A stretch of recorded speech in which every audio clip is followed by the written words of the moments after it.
Olá, olá, amados entusiastas do Eneagrama, do Instituto Márcio Schultz, de todos os nossos conteúdos. Sejam muito bem-vindos. Mais uma vez estamos aqui com o nosso Eneapod e um bate-papo bem gostoso vamos ter hoje sobre agentes de transformação com a ferramenta do Eneagrama, com o maravilhoso meu marido e meu sócio, Márcio Schultz. É isso aí, vamos falar. Quero ver agora você apresentar eu assim também, amor. Vai lá.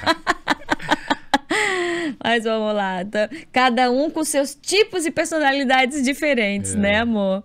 Vamos mostrar para eles, vamos contar o que a gente fez nesses 27 anos, mas principalmente nesse novo momento do Instituto, que nós estamos num momento de formar agentes de transformação, formar pessoas que desejam fazer uma transição de carreira, ser um analista em Eneagrama, ser um mentor, um consultor, um coaching, ou até ser um instrutor da metodologia do Márcio Schultz. Eu sempre falo que a gente tem 4 tipos de egos dentro da gente: o ego infantil, o ego adolescente, o ego adulto e o ego maduro, né? O infantil tá sempre reclamando da vida, se sente vítima, o adolescente batendo de frente, o adulto é o que busca a realização e o maduro quer deixar legado. Depois eu vou falar isso para vocês. E o Márcio está deixando o legado dele, porque continua dando cursos, continua dando palestras, continua sendo esse agente de transformação, mas agora está com uma grande formação na 5ª temporada já da formação de analista Eneagrama. Mas, amor, conta para nós como é que foi, depois eu te pergunto o que é o Eneagrama, mas como é que foi, como nasceu esse teu desejo de criar um programa como você criou brilhantemente, né? De mais ou menos 10 meses online ao vivo, agora vai ter presencial, de analista em Eneagrama. Por que tu teve esse desejo? Da onde veio essa vontade? O que você quer ensinar para as pessoas que querem trabalhar com essa ferramenta, né? Inicialmente, é isso mesmo que você falou do legado, né? São 30 anos trabalhando com o Eneagrama, desenvolvendo aplicações dentro da abordagem que a gente tem sempre evoluindo. E eu estou percebendo que tem tanta coisa que eu fiz, tanto processo que deixei prontinho, e eu queria deixar um legado de continuidade. Esse é um ponto. Outra é que tem muita gente que gostaria de ser um agente de transformação, trabalhar com gente individualmente, em mentor, em coaching, em atendimento, utilizando o Eneagrama e não dando aula de Eneagrama. Então, essa formação de analista é para exatamente isso, para quem quer trabalhar com gente, seja formação de equipe, seja no mentor, no coaching, no atendimento individual ou com uma ferramenta extra no seu leque de ferramentas já de atendimento.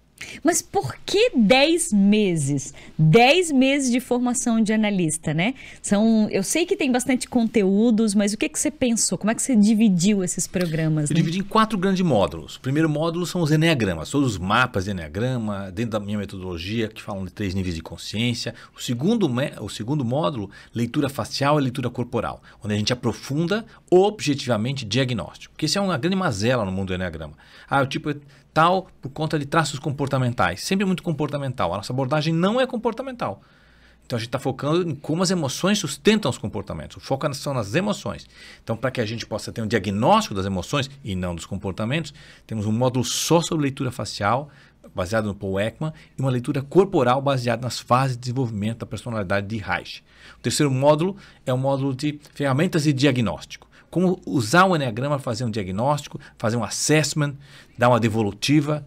E o último módulo, mentoring e coaching. Como utilizar o Eneagrama. Então, mas eu não tenho formação em coaching, Márcio. Tu tens dentro da formação de analista em Eneagrama uma formação de coach. Você sai como coach também. Puxa, a formação está muito completa e você sai prontinho para poder utilizar. Você recupera o dinheiro da formação, né, antes dela terminar. Mas peraí, que eu levei um tempão quando você dizia que a nossa ferramenta não é comportamental. Então, explica melhor para as pessoas por que a tua forma de lidar com o Eneagrama... Gente, só um pouquinho. O Márcio é disruptivo. Pega aí no dicionário, no Google, o que é disruptivo. Ele é diferente. A gente tá 27 anos juntos e ele sempre... Eu também sou, né, amor? Sem dúvida. Também sou, é diferente.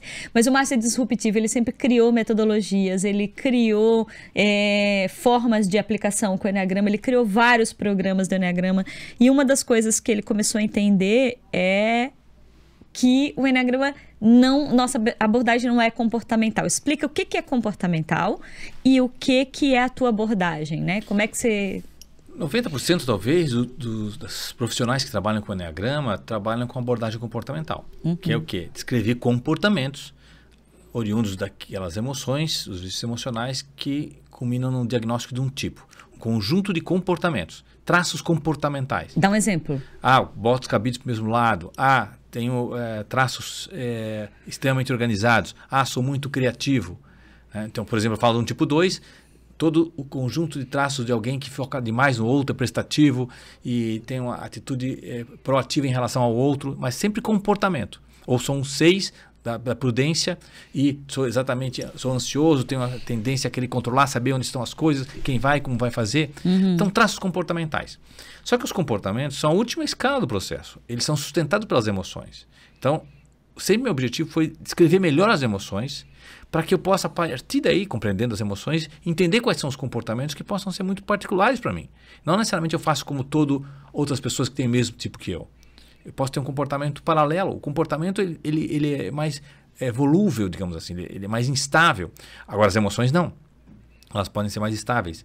Então, ter uma descrição mais especial, mais aprofundada das emoções sempre foi o meu foco.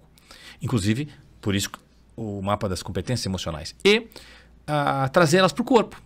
Ela fica mais objetiva. Então, ela não é mais tão comportamental, a gente pode identificar como essa bioquímica formulada no cérebro gera reações corporais e como é que eu posso ler o corpo, as tensões do corpo. E a gente é haitiano, eu e a Fabrícia somos haitianos, então a gente lê corpo há muito tempo. Então, como ele estrutura o corpo em termos de defesa corporal e como se manifesta no corpo através da face, que é onde a gente mais pode perceber as tensões da face. Por exemplo, a gente pode dizer que primeiro a gente pensa, depois a gente produz uma emoção, que não existe nenhum pensamento sem uma emoção, né? Então, pensa, uma emoção, depois vem um sentimento, depois que vem o comportamento. As coisas estão muito interligadas, assim, né? A gente separa para poder entender. Mas tudo começa com a maneira com que eu percebo a realidade. Aquela historinha, copo meio vazio ou meio cheio. Meu tá cheio. Então, no nosso cérebro, meio vazio e meio cheio não são as mesmas coisas. Meio vazio, por memória associativa, está ligado à falta, insatisfação, carência e uma sensação. Meio cheio está ligado a preenchimento, satisfação, então uma outra interpretação. Então, tudo começa em como a gente interpreta as coisas. É uma oportunidade ou uma ameaça.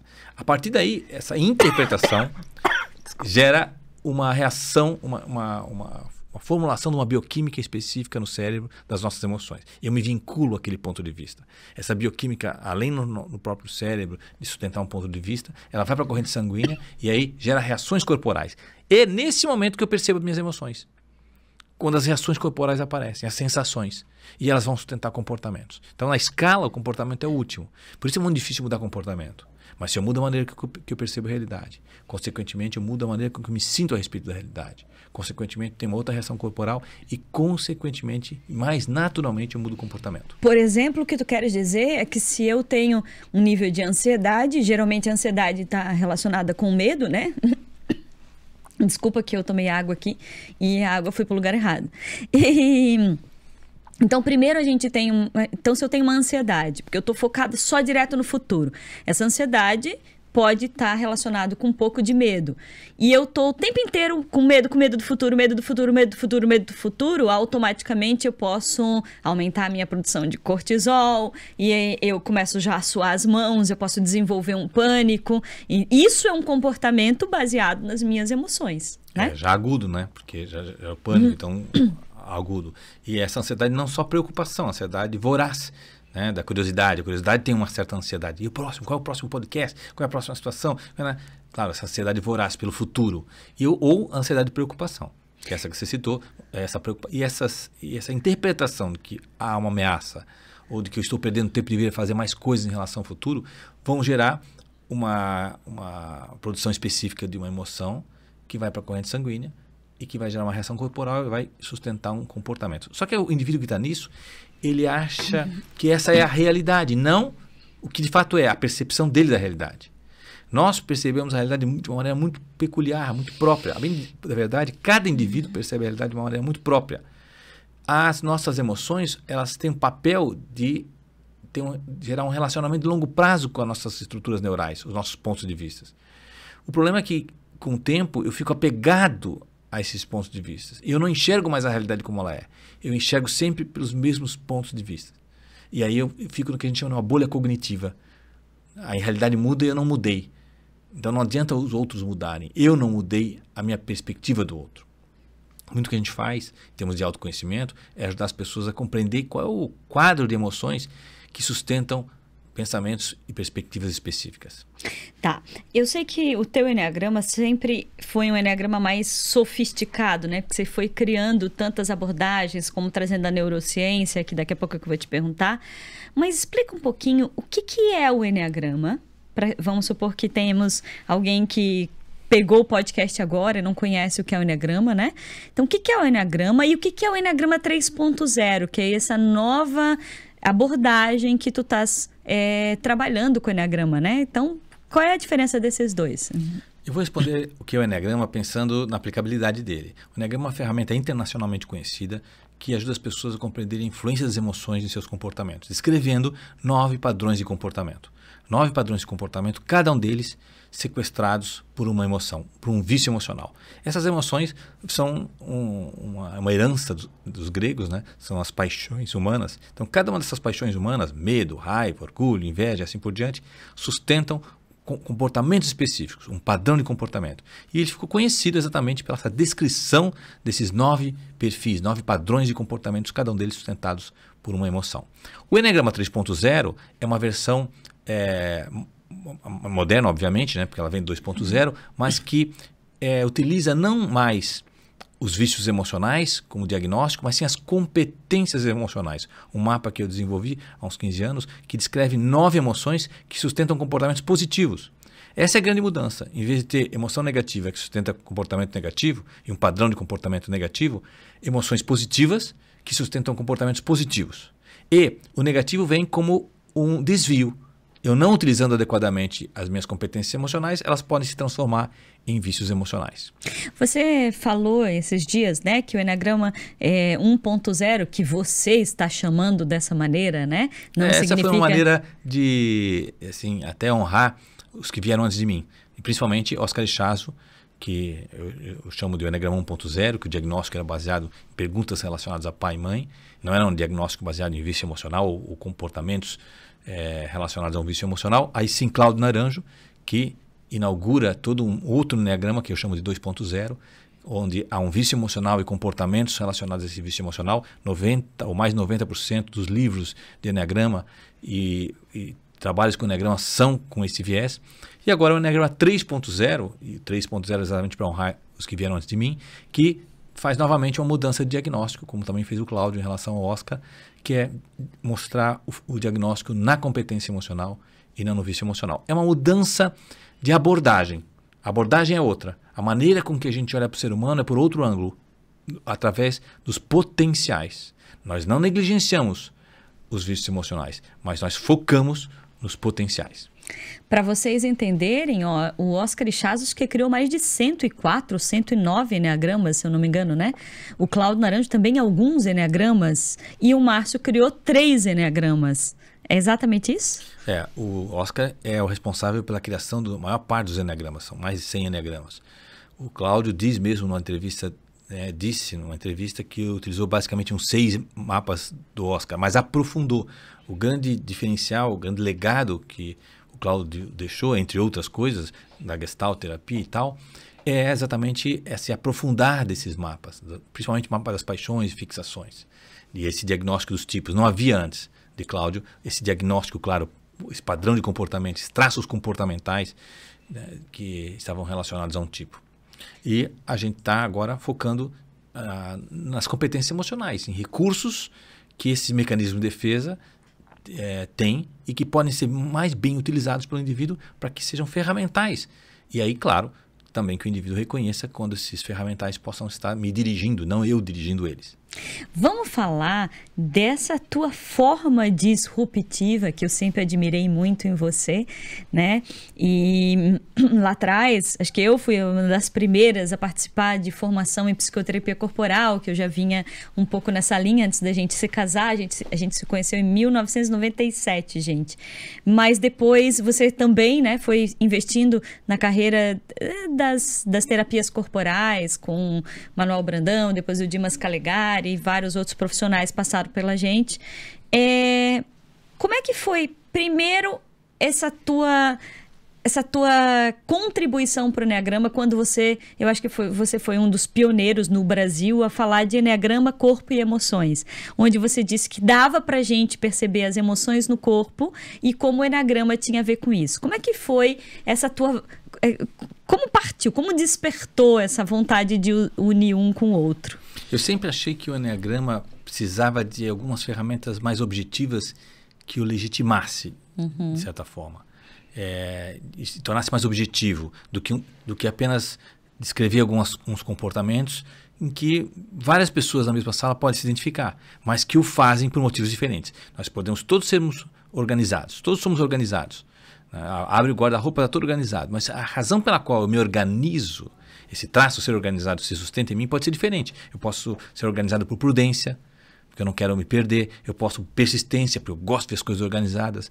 Pode ser até por adequação, porque eu acho mais bonito quando está organizado. São vários motivos que sustentam o mesmo comportamento. Eu, por exemplo, sou organizada, não sou um perfeccionista, mas eu sou, escorpião com um ascendente em virgem e lua em leão. É verdade, meu ascendente dá. E tem a outra questão, que eu fui criada por uma mãe muito organizada, então eu precisava ser organizada, né? Então não necessariamente tem a ver com tipo, é isso que tu quer dizer, exatamente, né? O comportamento pode ser mimetizado, que é o teu caso, ou pode ser por uma outra razão. Então, o que a gente vem focando é qual é a emoção que sustenta esse comportamento, não o comportamento em si. Para sair um pouco dessa perspectiva apenas comportamental. E aí, voltando para a tua pergunta, do corpo, o corpo começa a mostrar as emoções. Porque é diferente as tensões da raiva no corpo, das tensões do medo, as tensões da inveja, são diferentes.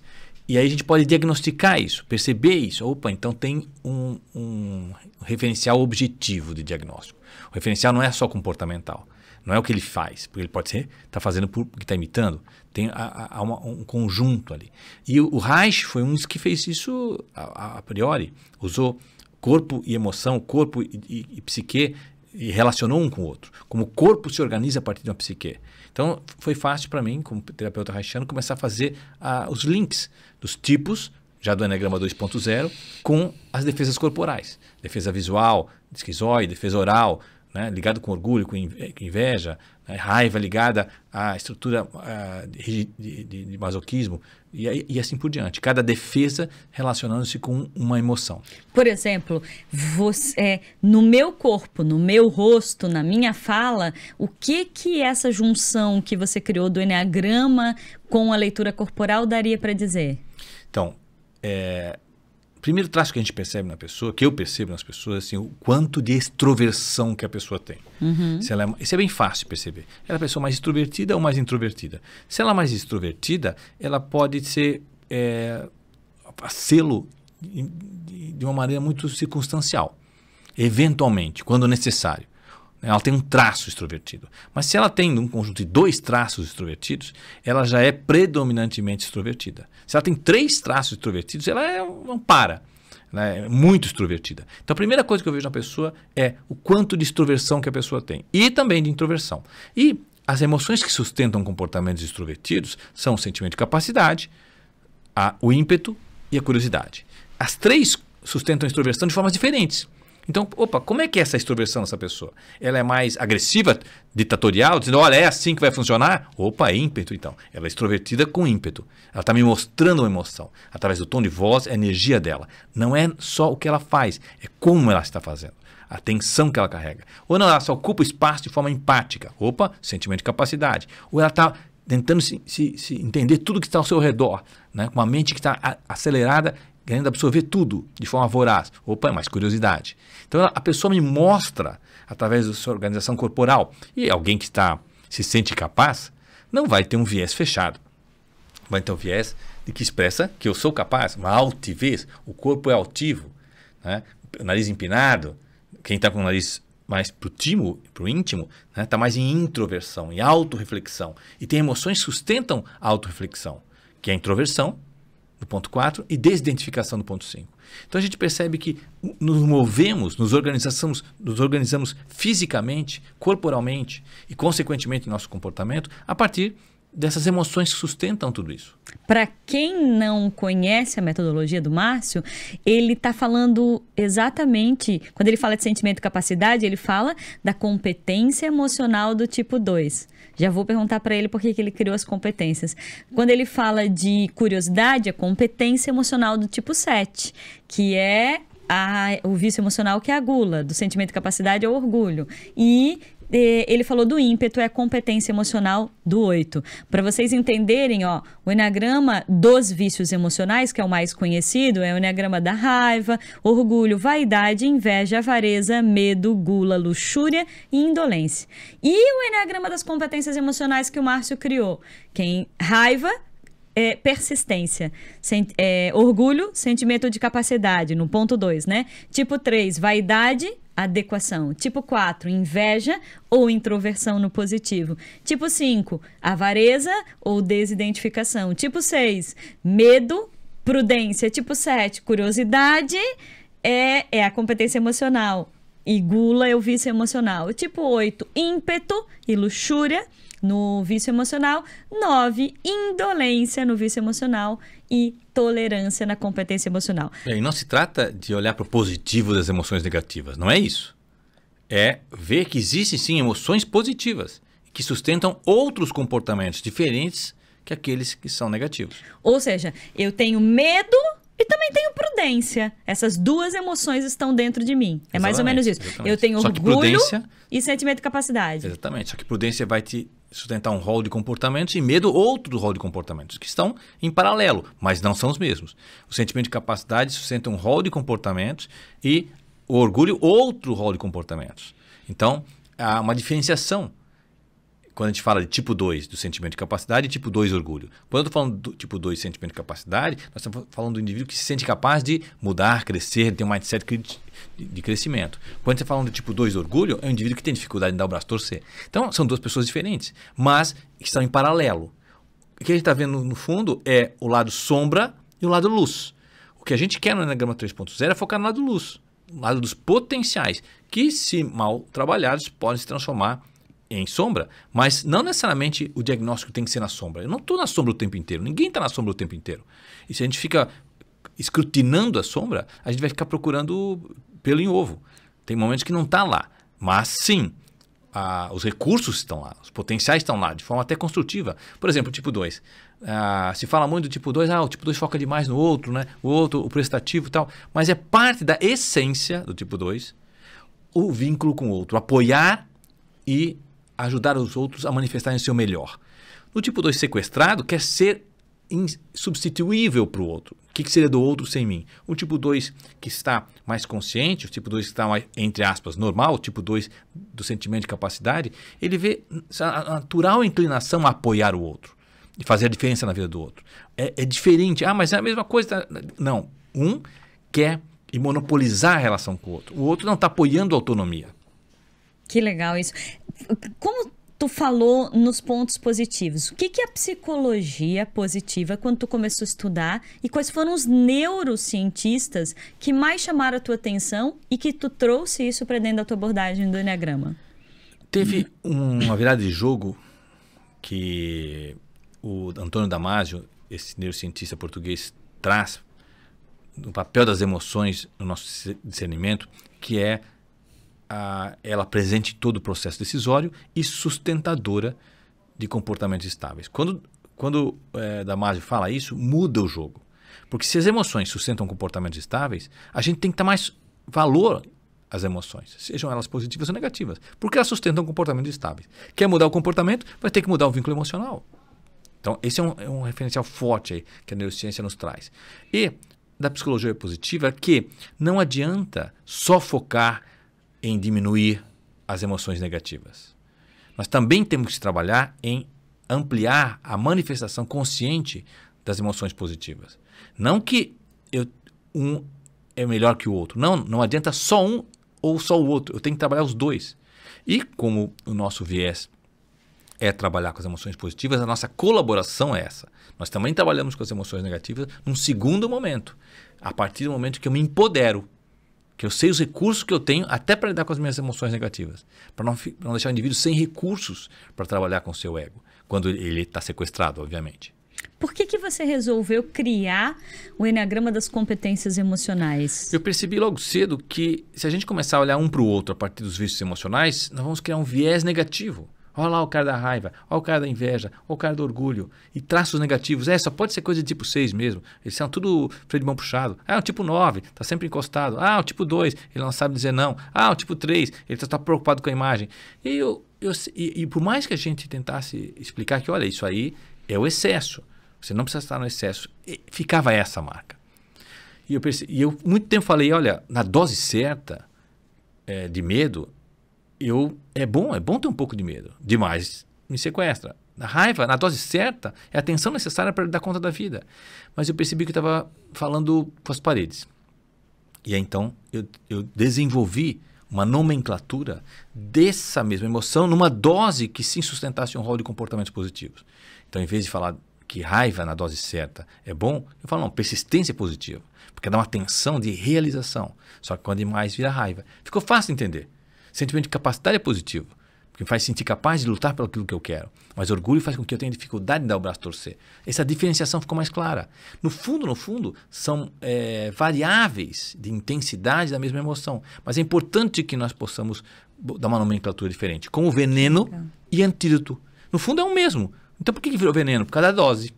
O que faz a diferença mesmo é a dose. Mas é importante que a gente tenha uma nomenclatura positiva para que a gente possa olhar para as pessoas com viés positivo e olhando para os comportamentos positivos que essas pessoas sustentam a partir dessas competências emocionais. E isso, né, Márcio, é treino, né? É treino, porque a partir do momento, por exemplo, a gente tem a amígdala, que é essa glândula responsável para ver todas as coisas ruins ou perigosas que está aí há não sei quantos milhões de anos para ajudar na nossa sobrevivência, certo? A amígdala tá ali para isso. Mas a gente não tem uma glândula que fica focando só no positivo dentro do nosso cérebro. Não tô dizendo que Deus fez errado a gente, mas a gente não tem essa glândula. A gente tem redes neurais positivas, redes neurais negativas, né? Formas de pensamento. Então, quando a gente encara o Eneagrama com foco positivo, de olhar para as pessoas, automaticamente elas vão crescer dentro da gente e a gente vai estar fazendo mais inteligência emocional. É mais ou menos isso? E nós não vivemos mais um mundo em que a gente vai ser morto a qualquer hora, né? Pelo menos não nós aqui. Então, o desenvolvimento humano, o desenvolvimento do cérebro humano, e no caso a amígdala especificamente, muito ligado à sobrevivência. E por milhões de anos foi necessário, senão eu não sobrevivia mesmo, ia ficar para trás. Então eu tinha que ficar muito esperto e esse processamento tem que ser muito rápido. Primeiro se é uma ameaça ou não, depois o que eu faço com isso. Primeiro se é uma ameaça ou não, por conta da sobrevivência. Mas hoje não há, de fato, nesse exato momento, uma ameaça real da tua vida. E aí esse medo amidalar fica menos presente e às vezes se torna um medo mais mental.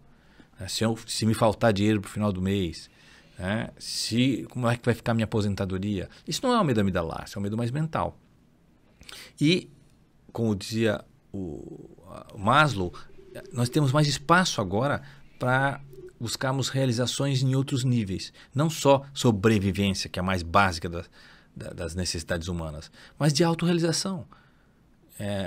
Pessoas que estão ainda lidando com questões de fome não tem como estar conectando com autorrealização. Muito difícil isso.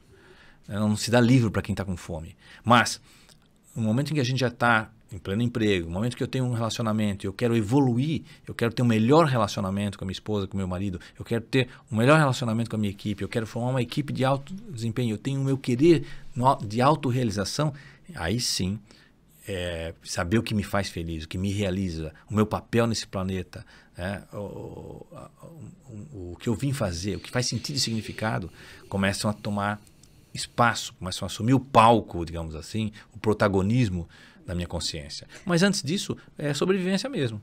Agora eu queria te fazer uma pergunta que é muito importante sobre os dias de hoje. Segundo a Organização Mundial da Saúde, uma das principais preocupações dentro das organizações daqui para frente, provavelmente em 2026 e 2030, é o afastamento das pessoas, a baixa produtividade das empresas por causa de um excesso de depressão e mais ainda, suicídio, que já é a quarta morte,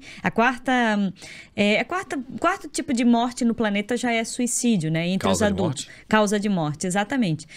Para adolescente já é a terceira. A primeira é acidente de carro. A primeira nos adultos é problemas cardiovasculares, né? AVC, nosso amigo antes de estava gravando aqui estava falando AVC e etc.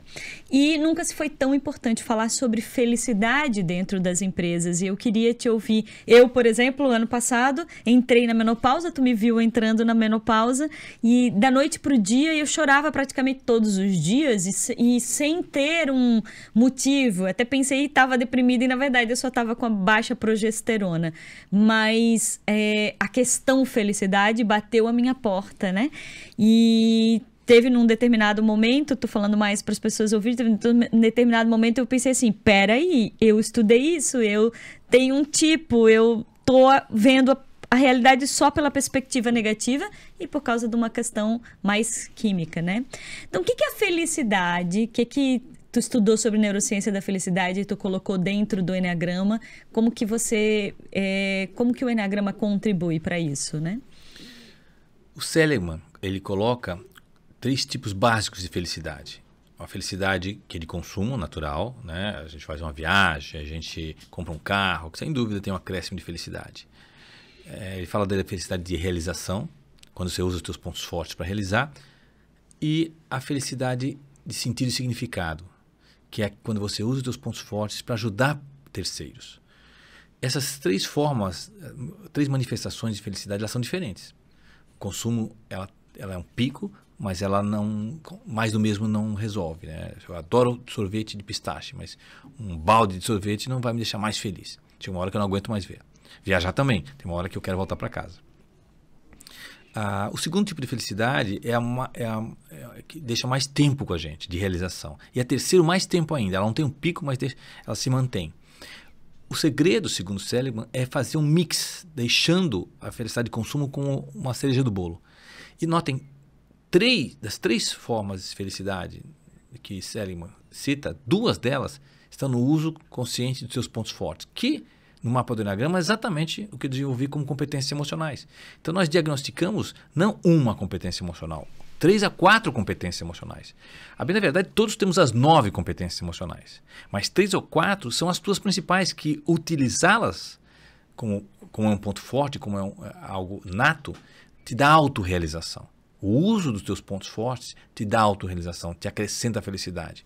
Então nós temos aí um mapa objetivo de identificar quais são nossos pontos fortes, nossas competências emocionais, através das emoções, e um mapa positivo de construir situações em que eu possa cada vez mais utilizar no meu relacionamento, no trabalho, no meu dia a dia, as minhas competências emocionais. É como se eu dissesse assim, ó, tudo que você vai fazer na vida, faça através das suas competências emocionais. Utilize elas. Por quê? Te gasta pouca energia, te dá tesão pelo processo, te dá autorrealização no processo, te acrescenta a felicidade. Uhum. E aí você pensa mais sobre o assunto, você busca soluções no processo.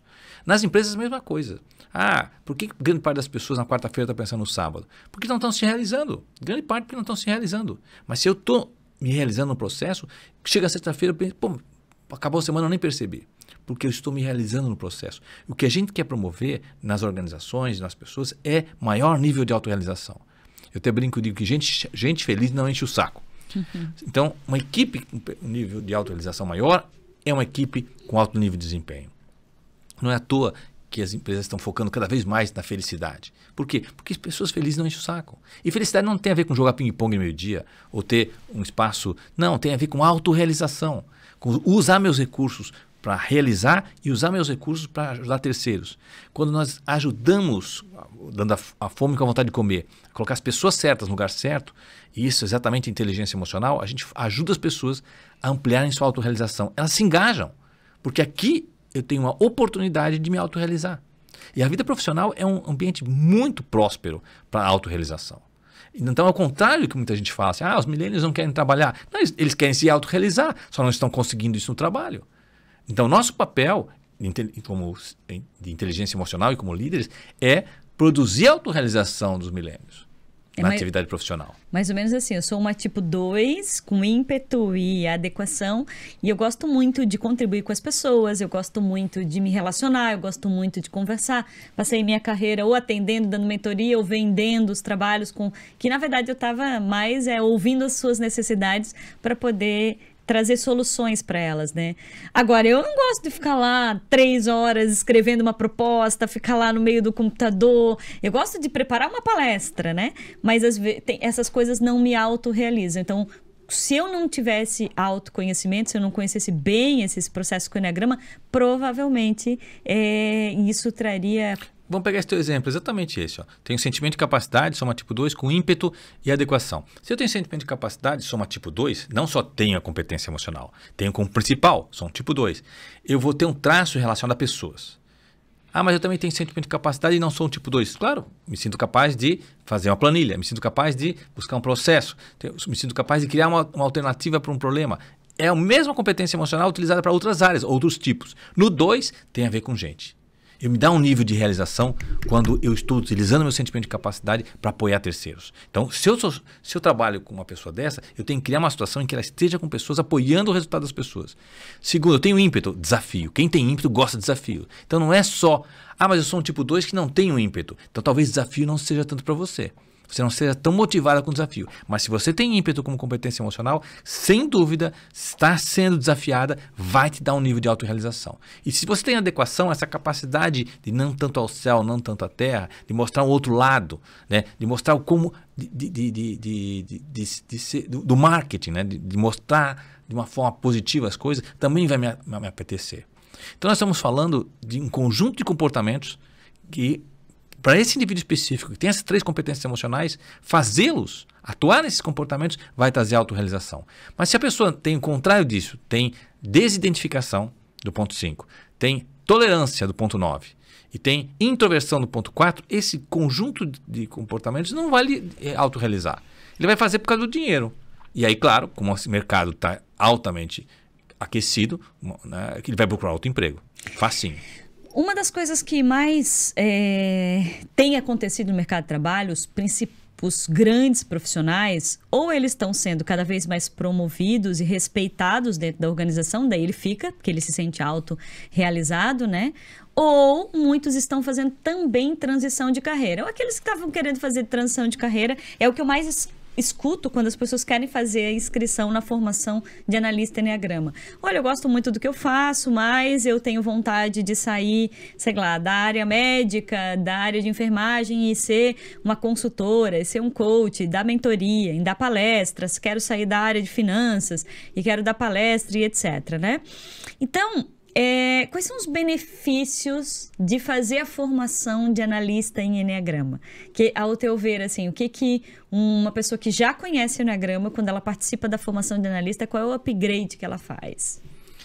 Tem um aspecto dela, no seu autoconhecimento, ela vai aprofundar dramaticamente, praticamente 100 horas, são mais de 100 horas online de curso e algumas aulas gravadas, mas a maior parte é ao vivo comigo, onde ela vai ampliar dramaticamente seu autoconhecimento. Isso é um ponto central. Tem gente que faz a formação de analista com essa intenção. Mas o viés da formação é ajudar a pessoa a ser um agente de transformação. É ter esse gostinho de querer trabalhar com gente. Seja na gestão de pessoas, seja no mentoring, seja no coaching, seja no processo seletivo, ou como mais uma ferramenta do meu leque de ferramentas que eu já utilizo na minha gestão de pessoas, no meu trabalho. Eu sou empresário, eu quero montar equipes com alto desempenho. Então, a aplicação prática na relação com os outros é o nosso alvo da formação de analistas. Uhum. Nós temos hoje analistas formados, né, Márcio, que já dão mentoria e consultorias para atletas, que é o nosso querido Robson, que dá para atletas e para os pais de atletas. Nós temos a Denise dos Estados Unidos, que se formou e hoje dá atendimentos para adolescentes e para pais de adolescentes que querem entender, ajudar na decisão da carreira. Que mais? Tem... Casal. Eu trabalho com casal, trabalho nas empresas com assessment. A gente tem uma ferramenta num módulo específico da formação só para fazer assessment e coaching. E tem pessoas que estão fazendo, tem analistas que estão fazendo isso, estão trabalhando só com isso agora, literalmente uma transição de carreira. E o foco sempre é o mesmo, ajudar as pessoas a conhecerem os pontos fortes, os recursos que elas têm para resolverem seus problemas. Não é resolver o problema das pessoas, é mostrar os recursos que elas têm para resolverem seus próprios problemas. Porque as pessoas estão buscando resolver seus problemas, às vezes com recursos que elas não têm, porque estão focando em modelos externos, de como os outros resolvem. Modelos de como fulano resolveu. Ele resolveu, fenomenal, mas se o conjunto de recursos que ele tem para resolver é diferente do teu, não é sustentável essa estratégia para você. O custo é muito alto. Você não vai ter mais autorrealização, você vai ter alívio. Você terminou a atividade, você tem alívio e não autorrealização. E na formação de analista, você fica especialista em todas essas áreas. Você vai aprender a dar feedback, certo? Feedback com o Enneagrama, que é bem diferente, né? Uma coisa é tu utilizar a técnica do feedback, a outra coisa é utilizar o feedback com o Enneagrama. O que você fez? Como é que você fez essa junção? Feedback é a ferramenta organizacional de comunicação mais básica, é o feijão com arroz. Eu tenho que dar feedback. Se eu sou gestor, eu tenho que estar toda hora dando feedback. É uma ferramenta de intervenção. Feedback são observações objetivas, diretas, a respeito do comportamento da pessoa, feitas com a intenção de aprimorar o desempenho. Há um alvo, senão não é um floresback, né? É só uma conversa. Um feedback tem um objetivo, uma intervenção para que haja uma mudança no comportamento com foco em melhoria de desempenho. É prerrogativa do gestor dar feedback. A maior parte dos gestores tem dificuldade, porque gera um receio, gera uma animosidade, a pessoa acha que eu estou pegando no pé, e aí acaba ficando aquele feedback anual, né, para avaliação de desempenho. Não, o dia a dia é feito de feedback. E tem várias ferramentas que mostram os 3 passos, sanduíche, olha lá, de ferramentas de feedback. Mas o que a gente faz com o Enneagrama? É customizar. Adequar esse feedback, essas mesmas etapas que a gente trabalha com 3, a um tipo 1 que tem a persistência. Há um tipo 2 que tem o sentimento de capacidade. Há um tipo 8 que tem ímpeto. Há um tipo 7 que tem curiosidade. A gente adequar a comunicação para que o indivíduo não se sinta tolhido. Bem pelo contrário, que ele, nesse feedback, nessa mudança de comportamento para ter melhor desempenho, ele use os seus recursos, os seus potenciais. Então, não é por aqui, mas tem um por aqui. Por onde você pode atuar de forma que o desempenho apareça através dos teus potenciais. Não tentando, porque tem o feedback é aquele, eu quero que você seja outra pessoa. E a pessoa está lá tentando ser outra pessoa para agradar o chefe. Na quarta-feira ele está pensando no sábado. É óbvio, ele não aguenta ficar sem ser ele mesmo. Sabe? Ele está vendendo seu tempo por dinheiro no mercado, novamente, como eu digo, de hoje. Não vai demorar muito para ele perceber que ele está no lugar errado. E dentro da formação também, o analista vai aprender a fazer um diagnóstico com um SWOT. É isso? A gente usa no Assessment essa ferramenta, que é uma ferramenta organizacional simples. SWOT fala de pontos fortes, pontos fracos, oportunidades e ameaças. Os pontos fortes são as competências emocionais, os recursos que ele tem. Oportunidades são aquilo que eu posso criar para ele usar as competências emocionais dele no dia a dia e com isso ele produzir, obviamente ele vai atender a missão, a visão e os valores da organização, produzir, ter resultados, mas também gerar autorrealização. Os pontos fracos são quando as competências emocionais não são utilizadas, elas viram vícios emocionais. E as ameaças são situações que transformam competências emocionais em vícios emocionais. Por exemplo, se eu tenho um tipo 2, o sentimento de capacidade. A gente falou que a oportunidade é trabalhar com gente apoiando pessoas, certo? A alcançarem resultados específicos. Mas se eu boto essa pessoa a fazer relatório, o sentimento de capacidade vai virar orgulho, porque ele vai se sentir subutilizado, achar que essa empresa não valoriza ele, acha que ele é mais do que as pessoas, e aí ele vai começar a vibrar no orgulho. Eu criei uma situação onde um ponto forte se tornou um ponto fraco. O ponto fraco não é o que ele não tem, o ponto fraco é o uso inadequado dos seus pontos fortes. É natural que o indivíduo precise manifestar seus pontos fortes. É a sua identidade. De uma maneira ou de outra, o indivíduo vai manifestar a sua identidade. De forma construtiva ou de forma reativa. E as ameaças são situações onde o indivíduo vai ficar reativo. Nós temos esse mapa. Quando eu tenho um mapa das pessoas da minha equipe, de cada um, pontos fortes, pontos fracos, oportunidades e ameaças, que o analista constrói junto com o gestor tem o caminho das pedras para lidar com cada um da sua equipe. Quem é quem na sua equipe? E aí, claro, construir, o analista ajuda o gestor a construir isso. Na formação do analista, nós ensinamos exatamente a construir essa SWOT. Tem muita coisa pronta já, material pronto, né? Ctrl+C, Ctrl+V, né? E é fácil montar. Mas nós, nessas quase 100 horas, ou até mais de 100 horas de aula, a gente ajuda literalmente ao analista a identificar as competências emocionais, além do teste, leitura facial, leitura corporal, ter esse curso de montar uma SWOT e dar uma devolutiva, um assessment para o gestor ou para o próprio colaborador. Como a gente tem alguns analistas formados que eles utilizam o nosso teste, fazem a SWOT, fazem os atendimentos e eles utilizam o nosso teste. A gente tem a versão gratuita do teste Enneagrama, da tua metodologia, né, Márcio Schultz, e tem a versão onde o analista formado ele recebe uma cópia do teste e depois ele dá a devolutiva para quem preencheu esse teste.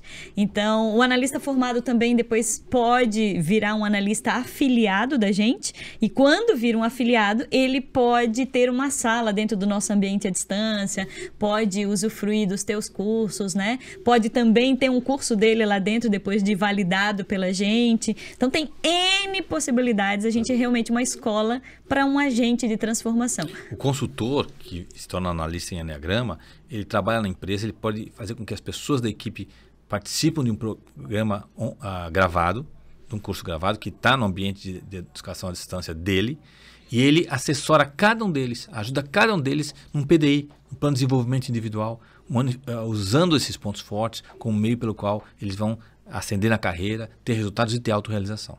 E depois de você, então, primeiro você tem que fazer o Enneagrama 3.0, que é o nosso Enneagrama, ou o GP1, que é a nossa base.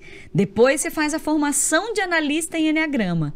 E por último, você faz a formação de instrutor. Então, é uma trilha de autodesenvolvimento para ti se transformar. Mas como um analista, você já é um agente de transformação. Você já vai poder ganhar dinheiro com o Enneagrama, você já vai poder atender pessoas, você já vai poder ser um agente dentro da empresa onde você trabalha. Esse é um desafio nos dias de hoje, né? Eu trabalhar com algo que me realize. E se o seu foco é trabalhar com gente, ajudando as pessoas a evoluírem, sem dúvida você vai se identificar com a formação de analista. Mas tem quem queira trabalhar como instrutor, como eu, como a Fá, somos instrutores de metodologias específicas. Então a gente está, nessa perspectiva do legado, também ajudando os analistas a se transformarem em instrutores, formando eles como instrutores usando a metodologia, todo o PowerPoint, toda a apostila, todo o material, para que eles sejam agora multiplicadores desse conhecimento. Então o analista ele aplica no 1 a 1, certo? Como agente transformador. E o instrutor não, ele é um propagador da metodologia, ele ensina Enneagrama. Então você tem N possibilidades de evoluir, ser um agente de transformação. Agora, Márcio, para a gente finalizar, porque está chegando o final do nosso podcast, mas a gente pode continuar conversando, quem sabe, lá em casa até. E eu queria falar sobre uma coisa bem séria e o quanto o Enneagrama ajuda nesse sentido, né? Mas a gente está entrando por um processo, principalmente dentro das empresas, com muito afastamento por ansiedade, por questões de saúde mental, por depressão. É uma das principais preocupações da OMS, né? O que você tem para dizer para as pessoas? O que está acontecendo que as pessoas estão cada vez mais fora de si, pouca conexão consigo, né? Entrando nesse processo, se esquecendo de si, né? E entrando, não se identificando mais com as coisas que fazem, se perdendo na sua carreira. E como um analista pode ajudar essas pessoas, né? Cada vez está mais sério isso dentro das empresas. É uma preocupação, principalmente pelo econômico, porque a empresa vai perder produtividade com pessoas com questões de transtornos mentais, né? E ao mesmo tempo o gestor fica sem saber o que fazer, né? O que eu vou fazer com uma pessoa que está com baixa produtividade, está triste, está brigando o tempo inteiro? Então, o que você diria para os líderes, né? Nós vivemos um momento em que há um excesso de oferta, de tudo. Se você vai comprar um carro, há um excesso de ofertas. Se você vai comprar uma roupa nova, há um excesso de ofertas. Tudo à tua mão, no celular, recebendo em casa. Há um excesso no supermercado de coisas nacionais importadas. Se você gosta de vinho, você não sabe nem como escolher tamanha variedade que tem. Eu até desisti já, inclusive. Sempre peço para o sommelier me ajudar, porque é tanta variedade que a minha memória não chega lá. Nós vivemos num mundo com excesso de oferta. E é muito difícil, nesse mundo cheio de oferta, que está chamando muita atenção, os canais de televisão, nem mais canais, agora tem o streaming. Então tem tanta coisa para olhar para o mundo lá fora que nos parece que nós perdemos a mão no sentido de olhar um pouco mais o que eu quero desse mundo todo, para que não vire mais um consumidor desenfreado. E a pandemia foi uma oportunidade para parar um pouco isso e olhar para si. E muitas pessoas fizeram isso. Muitas pessoas começaram a repensar a vida, repensar a carreira profissional, repensar relacionamento, qual é o sentido e significado da minha vida, porque tiveram tempo. Então, o autoconhecimento organizado nunca foi tão necessário quanto agora. Não é novo, Sócrates já falava, conhecer a ti mesmo, é necessário, mas parece que nós perdemos a mão no sentido de dar tempo ao tempo para que pudéssemos compreender um pouco mais do que a gente quer disso tudo e não ficar sequestrado pelo consumo ou pelas experiências imediatas que estão sendo oferecidas para nós num toque de dedo no celular. Eu acho impressionante cada vez que eu compro alguma coisa no celular, quão rápido é. É impressionante. Meu Deus, se eu baixei um software. Meu Deus, comprei um livro. Já estou podendo ler. Eu só leio no Kindle agora. Mas não, filho, eu acho fenomenal. E aí, claro, obviamente, como a maior parte das pessoas tem mais livros do que eu vou ler. Né? Eu acabo comprando mais do que eu realmente vou ler. E aí, em algum momento, uma ferramenta organizada como o Enneagrama ajuda a que eu obtenha essas respostas que eu quero nisso tudo. Qual é o meu papel nisso aqui? Qual é o sentido e significado? Para que eu não coloque os ovos naquela cesta do consumo, que é um dos elementos que me gera felicidade, mas mais do mesmo não. E aí, como consequência de eu botar todos os ovos na mesma cesta, o vazio existencial. Nunca tivemos tantas pessoas sofrendo de vazio existencial, beirando a depressão, como você mesmo citou. E aí, o que é esse vazio? Né? Eu não estou me preenchendo. Eu estou realizando coisas, mas não estou me realizando. Não tenho autorrealização. Nunca realizamos tantas coisas. Hoje realizamos muito mais do que realizamos no passado. Mas não nos realizamos. Está faltando autorrealização. Porque não temos tempo, não estamos colocando foco em nós mesmos. Autoconhecimento, né? Ele permite autorregulação. E uma ferramenta como o Enneagrama é um tempo focado, dirigido e aplicado aos problemas diários de relacionamento, de carreira, que pode fazer um diferencial enorme na resposta dessa pergunta tão importante. O que você quer da tua vida? Senão começa a responder, quero ganhar dinheiro. Quem não quer ganhar dinheiro? O que te faz feliz? Qual é o sentido e significado da tua vida? Qual é o teu propósito de vida? Eu acho que essa palavra, hoje em dia, tem que ser um hino, né? Qual é o teu propósito de vida? Isso não é algo externo, não é lá fora que você vai descobrir. É contigo. Percebendo aquilo que faz sentido e significado. As competências emocionais te mostram o caminho, porque elas mostram que quando você está atuando a partir delas, te dá autorrealização. Não te falta energia. Bem pelo contrário, você sai energizado. Então você tem um caminho sólido, objetivo, de autoobservação das tuas competências emocionais e, consequentemente, daquilo que faz sentido e significado, o teu propósito. E eu falo sobre os 4 tipos de egos, né? E o nosso ego infantil, que tem a ver com esse excesso de lamentação, e daí tu não consegues, ou de vitimização, ou de falta. A gente está sempre querendo mais da vida e fazendo as perguntas mais erradas para nossa vida, né? Quando eu estou no ego infantil, eu digo, por que isso aconteceu comigo? Eu não mereço tudo isso. Que sacanagem, o que você fez? E quanto a pergunta correta para o nosso ego adulto é, o que eu tenho para aprender com isso? O que isso vai mudar a minha vida? Por que é que eu me coloquei nessa situação? O que essa situação está querendo me ensinar? O que eu estou resistindo a mudar? E eu acho que quando a gente faz essas perguntas, acontece exatamente o que tu acabou de falar, amor. A gente começa já a compreender parte do nosso propósito. E, gente, propósito, missão é o que tu tem para fazer. Propósito é o que tu tem sentido e significado na tua vida. Como é que tu toca a vida das pessoas com a tua vontade, com aquilo que você tem de melhor. E é isso que eu acho que a gente precisa focar, né? Se você sente que o teu propósito é trabalhar com gente, é desenvolver pessoas, elevar nível de consciência das pessoas, se tornarem mais aptas, mais autônomas na sua felicidade, venha conhecer nossa ferramenta de de formação de analista em Enneagrama, porque nós temos um ferramental que vai te potencializar a ser esse agente de transformação.